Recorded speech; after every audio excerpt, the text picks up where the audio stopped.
Alcemos nuestra mirada y veamos un nuevo horizonte. Es tiempo de volver a la palabra, de buscar con sinceridad, de renovar nuestra fe y entender el corazón de Dios, y recordar las promesas que aún siguen vivas. Un tiempo con Dios. Bienvenidos a Cielo Abierto.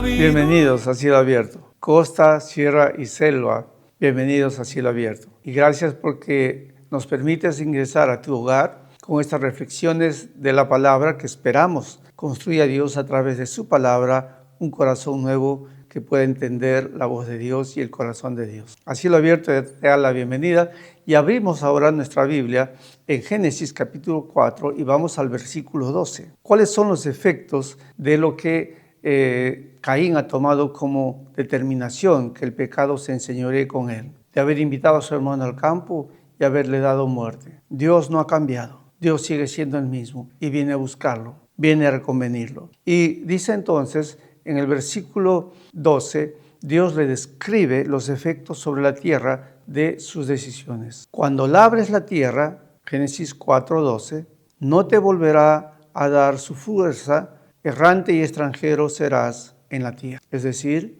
él no va a ser un buen agricultor, él va a tener que ser un cazador, él va a tener que vivir otro medio de vida, porque la tierra no le va a volver a él, ¿verdad?, el fruto que la tierra da cuando uno siembra. Esto es importantísimo. Todo tiene efecto, todo tiene una causa, de modo que nuestras acciones acerca de la vida con los demás, nuestra relación con los demás, si queremos ser felices dañando a los demás, no nos traerá felicidad, nos traerá más infelicidad. Todo lo que viene por mal siempre acaba mal y peor todavía nos destruye a nosotros mismos. Mejor buscar las cosas por bien y con bien esperar. Cielo Abierto te invita entonces a tomar el camino del bien y el amor al prójimo y a Dios por sobre todas las cosas. Y entonces Caín tiene una respuesta ahora. Dios le ha descrito que él va a vivir como extranjero, él no va a tener posesión en la tierra, él no va a tener dominio de la agricultura, él va a tener que ser un cazador.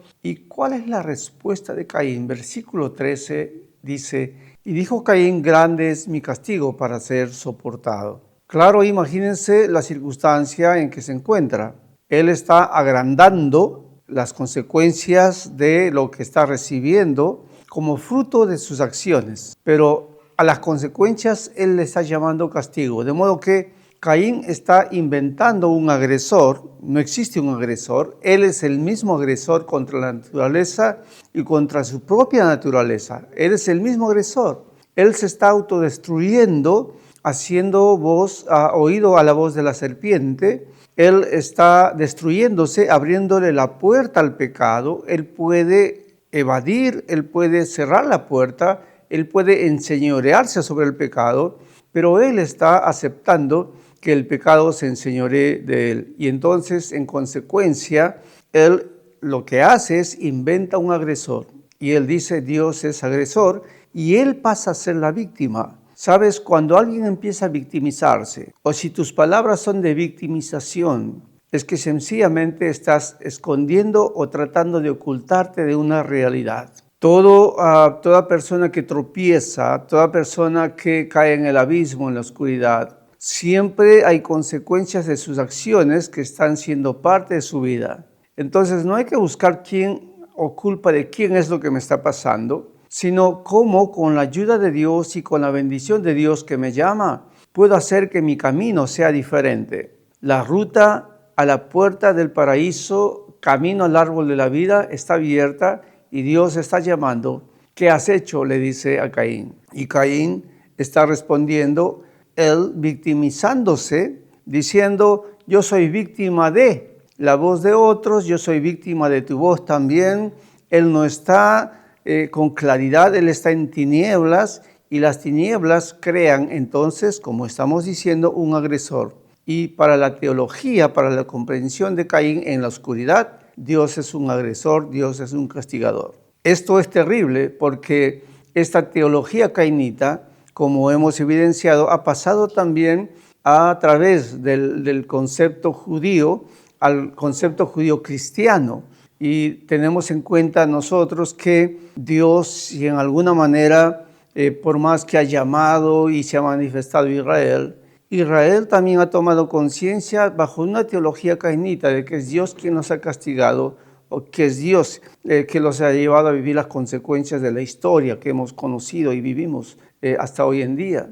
Pero nos ponemos a pensar de quién es la responsabilidad de las cosas que vivimos, que vive Israel, las cosas que vives tú como persona, que vivimos como familia. No tenemos que buscar un agresor, es consecuencia de nuestras acciones, pero la puerta está ahí diciéndonos en la voz de Jesús: yo soy la puerta, el que viene a mí no le echo fuera. Jesús es una puerta para volver al paraíso deseado, para volver a la eternidad, a los lugares celestiales, para que el pecado no se enseñoree en nosotros. Y dice también Caín que el castigo es grande para ser soportado, y en el versículo 14 incide: he aquí me echas hoy de la tierra. ¿Sí? Le está echando la culpa a Dios. Hoy me echas de la tierra y de tu presencia me esconderé. Dios le está hablando. Dios va a continuar, Dios lo está buscando, pero Él dice: tú me estás echando de tu presencia. Tú no quieres darme la bendición. ¿Por qué se la das a otro? Es la actitud del que está en tinieblas. Se está haciendo víctima y en su victimización y en su falta de comprensión de su propia realidad, en no querer reflexionar sobre mí mismo y también asumir las consecuencias de su pecado, está buscando el conciliar con sí mismo en la oscuridad, creando una teología de escape o una teología de excusas, ¿verdad? Echándole a Dios responsabilidad sobre lo que él está viviendo. Según Caín, Dios lo está echando de su presencia. Estimado hermano, estimada hermana, familia, joven, niño, jovencita, donde te encuentres, Dios nunca echó de su presencia a Caín. Es él quien da la espalda a Dios. Dios lo está buscando. Y entonces Caín dice: voy a ser errante y extranjero en la tierra, y sucederá que cualquiera que me hallare me matará. Miren, está diciéndole a Dios: tú eres responsable si alguien me mata, porque me estás echando de tu presencia. El que peca y está en oscuridad crea esta forma de excusarse. Él es víctima, aún su vida, dice: mi vida está en la mano de Dios. Y él ha salido de la mano de Dios. Él se ha puesto en la mano de la oscuridad tras la voz de Satanás que destruye la vida, pero ahora está diciendo a Dios: tú eres quien me está matando. ¿Qué tal falta de comprensión y, diríamos, ¿no es cierto?, de lucidez o de luz sobre sí mismo? Él ha cerrado su corazón, no escucha la voz de Dios. Estimado hermano, amigo, Dios nos ha creado con facultad para escuchar su voz. Dios nos ha creado aun cuanto a pesar que el pecado ha mechado nuestra intelectualidad, nuestra capacidad en alguna manera de comprensión de la realidad. No ha mellado aún nuestra interioridad para reflexionar sobre nosotros mismos. Caín está negándose a su propia naturaleza, a su propia condición de haber sido creado a imagen y semejanza de Dios, y está buscando un responsable. Aquí para él, en su teología de escape, en su teología como estamos comportando ahora, él está siendo víctima y Dios es el agresor. Y dice entonces: cualquiera me matará. Dios tiene respuestas de misericordia y de gracia para Caín, que todos nosotros debemos también entender y atender. Aquí evidentemente Caín está en la desgracia humana más profunda. Él no entiende su propia realidad.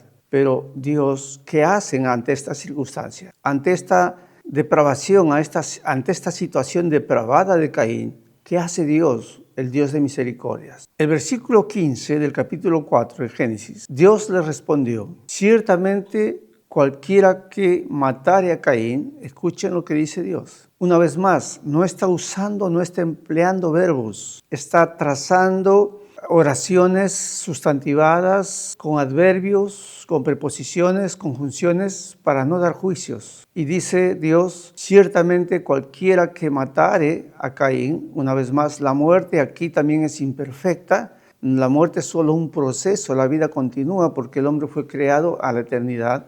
Dice Dios: 7 veces será castigado el que matare a Caín. Y entonces Jehová Dios puso a Caín para que no lo matase cualquiera que le hallara, puso una señal. Muy bien, esta es la misericordia de Dios a Caín. Dios tiene una respuesta de su corazón a este hombre que se siente, en verdad, débil, se siente en tinieblas, está creando falsas expresiones. Él dice que es víctima, él dice que Dios es el que lo está haciendo víctima, él es su agresor, pero él no quiere reconvenir su realidad. Cuando un hombre toma expresiones siempre victimizándose, siempre está fuera de la realidad. Y aquí oremos para que Dios nos ilumine y nunca nuestra respuesta al dolor, a la angustia, al sufrimiento sea una respuesta de victimizarnos o buscar responsables de lo que nos está pasando. Todo lo contrario. Dios quiere que abramos nuestro corazón a la luz de Cristo, a la luz de su amor y su misericordia, para que nuestra realidad cambie, para que nuestras familias y nuestras nuevas generaciones vivan de manera diferente a lo que es nuestra generación. Oremos. Amado Dios, gracias te damos, porque aún a pesar, Padre Santo, de que Caín cometió acciones muy lamentables, matar a su hermano, tu gracia y tu misericordia sigue, amado Dios, tratando de restaurarlo, de reconvenirle, Padre, porque él tiene imagen y semejanza tuya, ha sido creado para la vida. Estás buscando, amado Dios, en él, tras la voz de tu Espíritu, tras la voz de Cristo, hablándole, Señor, que es la palabra. Jesús es la palabra. Y tu corazón, Padre, está con él, pero él dice, Dios, que tú lo has abandonado, que tú lo estás echando. Él, amado Dios, está escapando de su condición y su realidad. Las tinieblas son así, Señor. Entenebrecen, empobrecen el entendimiento humano. Amado Dios, guárdanos del mal.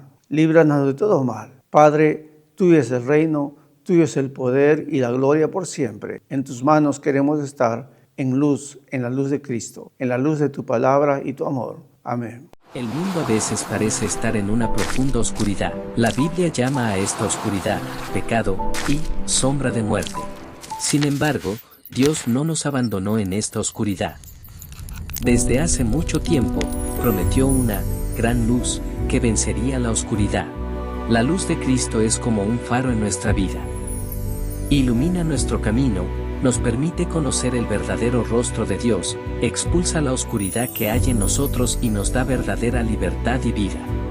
¿Está tu vida en la oscuridad en este momento? Mira hacia la luz de Cristo. Esa luz nunca se desvanece y nos guía al reino de la vida eterna.